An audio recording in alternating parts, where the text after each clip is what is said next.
les amis, c'est Mélanie pour la chaîne Devenez Freelance et bienvenue dans cette nouvelle vidéo. Aujourd'hui, j'ai envie de vous parler du syndrome de l'objet ultra brillant qu'on rencontre lorsque tu es freelance.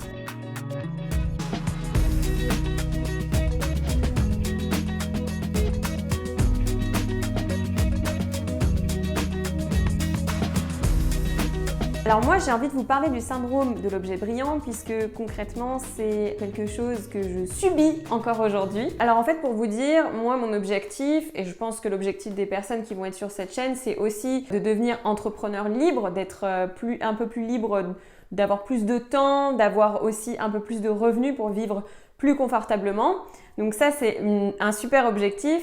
Maintenant, il y a le comment tu vas y arriver, qu'est-ce que tu vas monétiser, quelles sont tes compétences, etc. Tout un tas de questions à se poser.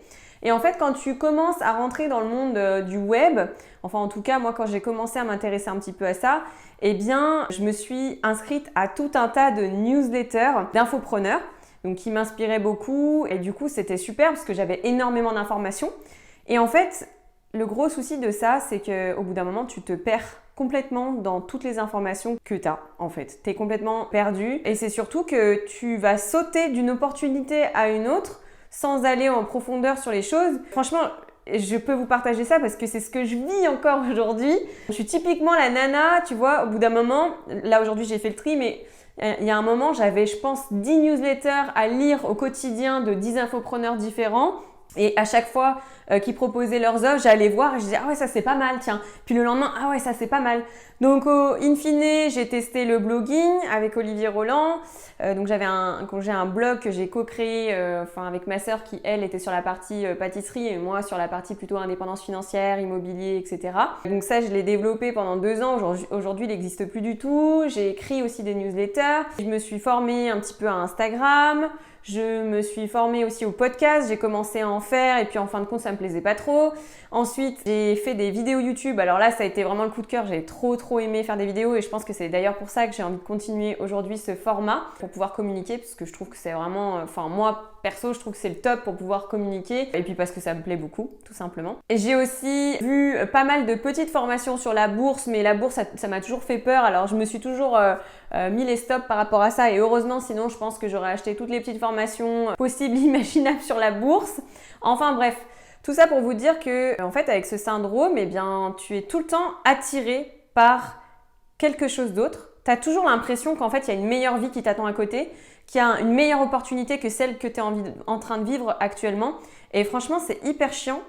Tu sais pas comment t'en défaire de ça, c'est hyper complexe. Et du coup, j'aimerais vous partager quelques astuces qui font qu'aujourd'hui, j'arrive à rester un peu plus longtemps sur des projets que je suis en train de mener en ce moment. Et donc, je suis pas la voix de la raison non plus, hein. Je suis toujours très distraite comme personne et du coup, j'ai toujours du mal à me concentrer. Mais ça, après, je pense que c'est ma nature, hein. Quand tu es quelqu'un de créatif, tu as toujours plein d'idées, tout ça, tu as toujours envie de tester des nouveaux trucs, des nouveaux projets, etc. Mais au bout d'un moment, en fait, tu t'épuises et le risque dans tout ça, c'est que tu prends pas le temps finalement de réussir un seul truc. T'as même pas mis toute ton énergie sur ce projet pour pouvoir le réussir. Et en fait, vu que tu passes d'un projet à un autre tout le temps, eh ben, tu commences et tu finis rien et tu vas jamais connaître la petite réussite qui va te faire passer à l'étape suivante dans ce même projet, etc. Donc voilà, c'est un peu l'histoire de ma vie. Donc voilà, j'avais envie de vous partager ça aujourd'hui. Tout ça pour vous dire que lorsque j'ai débuté l'entrepreneuriat, en fait, j'ai débuté en étant salariée. Donc j'ai commencé à vendre des prestations de freelance pour faire de la communication sur les réseaux sociaux. Donc là maintenant ça fait 2 mois que je suis à temps plein sur le community manager et après j'ai d'autres missions freelance également avec d'autres clients.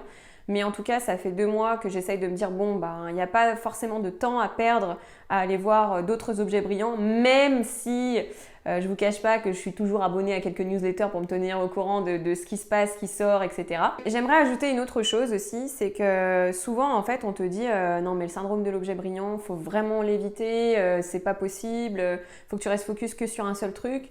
Mais en vrai, je pense que quand tu commences l'entrepreneuriat, c'est un peu difficile de te rester focus que sur une seule tâche ou du moins sur une seule mission, sauf si vraiment tu es très spécialisé tout de suite là-dedans. Tu as déjà des compétences là-dedans, mais si tu n'as pas vraiment de compétences, eh bien tu vas tester plein de choses pour voir si ça te plaît.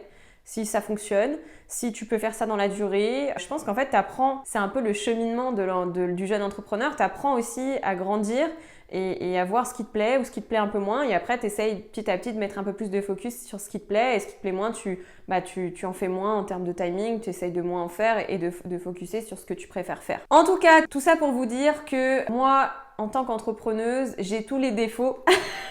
Donc j'ai envie de vous les partager, tous les défauts par rapport à l'objet brillant. Je veux des résultats rapides, je veux les mêmes résultats que les infopreneurs ou les entrepreneurs qui ont mis peut-être 6 ans à avoir et que toi tu penses que tu vas avoir en un mois, donc c'est pas possible. Je suis persuadée qu'il existe des méthodes magiques pour aller plus vite. Alors que, encore une fois, ça n'existe pas. En fait, il y a un moment, il n'y a que le charbonnage. Il faut charbonner, il faut travailler pour pouvoir avoir des résultats. Ça vient pas tout seul, malheureusement. Et je suis typiquement attirée par toutes les nouvelles offres marketing. Donc voilà, quand t'es comme ça, t'es dans la merde. Non, en fait, j'ai envie de vous partager quelques astuces aussi par rapport à ça. Comment moi je fais pour me détacher en fait de cette envie de toujours créer un nouveau truc, même si ça me brûle parfois. Donc déjà, j'ai commencé par un travail de désinformation. C'est bête, mais en gros, j'ai supprimé pas mal de newsletters de personnes que je suivais et qui m'inspiraient. Non pas que je veuille plus suivre des personnes inspirantes, c'est pas du tout ça. C'est juste qu'en fait, je prenais du temps à lire tout ce que tout le monde faisait. Et en fait, je prenais plus de temps pour développer ce que moi, j'avais réellement envie de faire. Donc, j'ai commencé une désinformation en gros sur toutes les méthodes marketing, tous les infopreneurs que je suivais. J'en suivais énormément. Je recevais, comme je vous disais, énormément de newsletters. Donc, je me suis désinscrite de pas mal de newsletters pour garder vraiment que quelques-unes, essayer d'avancer un peu plus sur mon domaine et ce qui me plaît. Deuxièmement, ce que j'essaye de me dire, c'est que ça va prendre du temps. C'est pas évident tous les jours parce que quand tu es impatiente, tu as envie que tout aille vite, tout de suite. Tu as envie d'avoir les résultats tout de suite. Malgré que tu vois que j'ai fait des projets immobiliers. Les projets immobiliers, l'investissement immobilier, ça ne se fait pas en un jour. C'est des projets qui ont duré 6-9 mois parfois. Et en fait, tu vois, côté entrepreneuriat, j'arrive pas encore à transposer tout à fait le fait que ça peut prendre du temps, un petit peu comme l'immobilier. Je suis toujours impatiente. Mais j'essaye quand même de faire un travail sur moi-même en me disant qu'est-ce que tu mets en place chaque jour pas à pas pour pouvoir avancer un peu plus vers ton objectif. J'essaye de prendre un petit peu de recul par rapport à ça et d'être un peu moins impatiente et de me dire qu'en fait l'entrepreneuriat ça prend du temps et malheureusement ça se fait pas en une seconde. Et la troisième astuce que j'utilise, c'est de me faire accompagner et ça c'est assez violent. Donc quand je dis violent, c'est que vous avez une personne que vous avez payée, donc vous vous êtes engagé financièrement, sachant que c'est pour vous que vous vous engagez. La personne en face de vous, elle va vous apporter des outils, elle va vous apporter sa vision, elle va vous apporter peut-être ses connaissances si vous avez pris un coach qui a déjà effectué le chemin que vous voulez parcourir. En tout cas, il t'aide. Le coach, pour moi comme je le vois, il t'aide, il te donne un plan d'action, par exemple d'une semaine à une autre ou d'un mois à l'autre. Et du coup, ton plan il est là et il faut que tu restes focus là-dessus et tu n'as pas le temps d'aller développer une autre opportunité parce que quand tu reviens la prochaine fois et que tu dois faire ton bilan avec ton coach, un petit peu comme ton professeur quand tu devais rendre un devoir à l'école, il t'attend au tournant et si tu n'as pas fait ce pourquoi vous étiez mis d'accord, c'est de ta faute en fait. Et là tu te dis mince, je vais pas payer une prestation de coaching et rien faire et pas avoir de résultat. L'objectif quand tu investis ton argent, je pense, c'est de pouvoir rembourser déjà cet investissement et avoir un retour sur investissement et aussi de faire fructifier tout cet investissement, que tu puisses le réutiliser par la suite pour d'autres opérations immobilières ou alors d'autres projets entrepreneuriaux. Donc voilà les amis pour cette petite vidéo sur l'objet brillant. Donc si vous aussi vous avez ce syndrome, c'est normal. Bienvenue dans la team. Et si vous avez des questions, n'hésitez pas à me les poser en dessous de la vidéo et je vous dis à très vite pour une prochaine vidéo. Salut, salut!